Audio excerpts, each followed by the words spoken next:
In this video, I'll show you how to install VPN on your router. Firstly, open your browser and enter your router's IP address in the URL bar. If you're unsure of the IP address, press Windows plus S, type command prompt and open it. Type ipconfig, press enter, and look for the default gateway under your network adapter. This is your router's IP. Enter your router's login credentials. Look for a VPN client option in the advanced settings of your router.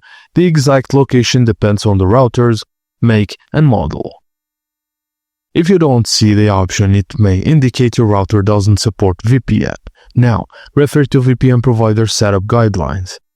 Ensure the server address and add in your VPN username and password, then upload the configuration file such as VPN if required.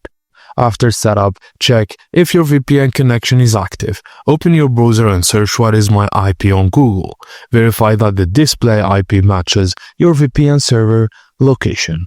And that's it, guys. Thank you for watching, and please don't forget to like and subscribe for more.